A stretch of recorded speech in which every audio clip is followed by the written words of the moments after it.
তো জেনারেলি একজন বাইক রাইডারের জন্য ফার্স্ট প্রায়োরিটি হলো তার পাটাকে সেফ রাখা।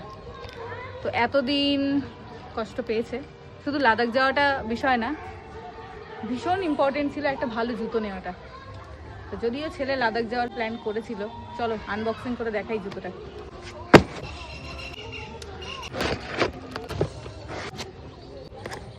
রেডি। Oh my god.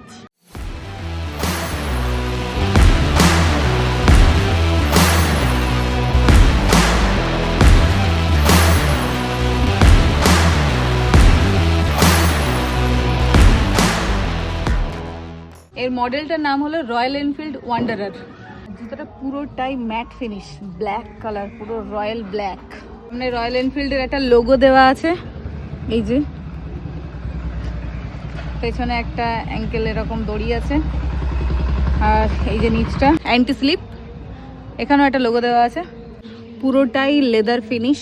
আর এদিকে লকটা দেখো, জুতোতে কোথাও কিন্তু কোনো দড়ি সিস্টেম নেই, দুটো লক দেখতে পাচ্ছি আমি, একটা ওপরে আর একটা নিচে। লকটা দেখো, এই হলো একটা লক আছে, একটা দেখো জিপ লক আছে এখানে। চারটে সেফগার্ড আছে, এই একটা, এদিকে একটা, এখানে একটা, আর পেছনে একটা। আর এই যে জিপ লকটা খুললেই দেখতে পাবে একটা হাইট, এই হাইট পর্যন্তই কিন্তু এই জুতোটা ওয়াটারপ্রুফ। এবার বলবো এই জুতোটার প্রাইস, তোমাদেরকে বলবো না, জাস্ট দেখিয়ে দেবো।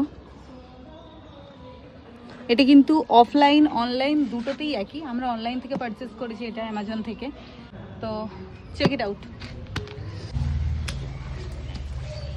এ বাবা, নতুন জুতো পরে কাদায় নেমে গেছিস তুই? কি অবস্থা, জুতোটা এবার শেষ করে দিয়েছি।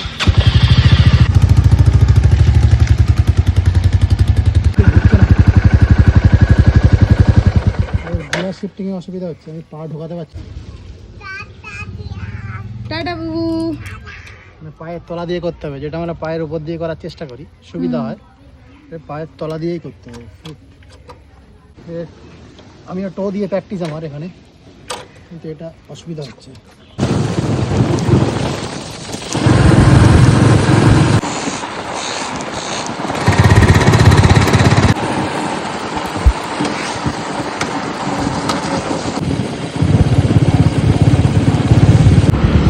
কোথায় লাদাখ আর কোথায় 19 কিলোমিটার। এই জুতো এখানে আছে, ঠিক আছে। আমি যদি গিয়ার শিফটিং এর জন্য এই জিনিসটাকে ইউজ করি, এখানে দেওয়া আছে গিয়ার শিফটিং এর জন্য এই জায়গাটা যে করা, এটা অ্যাকচুয়ালি গিয়ারের তলায় ঢুকছে না। গিয়ারের তলায় নিতে গেলে আমার পাটাকে এতটা বেন্ড করতে হচ্ছে, এতটা গিয়ে বেন্ড করতে যাচ্ছি, আমার এই জায়গাটা পিছনে চাপতে গেলে এখানে আটকে যাচ্ছে, সামনে চাপতে গেলে এখানে আটকে যাচ্ছে। এ আমার জন্য নয়, যারা প্রো রাইডার তারা রাইড করতে ভালোবাসে তাদের জন্য এটা ঠিক আছে। আমি বাবা এটা খুলে দিতে চাই, আমার দ্বারা হচ্ছে না। তো তুমি মাত্র কত কিলোমিটার চালিয়েছো এটা পরে? আমি মাত্র 17 কিলোমিটার গাড়িটা চালিয়েছি। কি অবস্থা চালিয়ে আমার যে অভিজ্ঞতা ভাই, যে আমার জন্য নয়। খুলে ফেলছো মাঝ রাস্তায়, খুলে ফেললো। তো তোমার ব্যাকআপ প্ল্যান আছে নাকি? ব্যাকআপ প্ল্যান সঙ্গে নিয়ে ঘুরেছিলাম, যে রাস্তায় যদি আমার কোনো অসুবিধা হয় আমি সঙ্গে সঙ্গে সুইচ করে যাচ্ছি। ও সিরিয়াসলি? আমি সুইচ করে জানি, আমার সুইচ করতে হতে পারে, তাই আমি জুতো সঙ্গে নিয়ে রেখেছিলাম।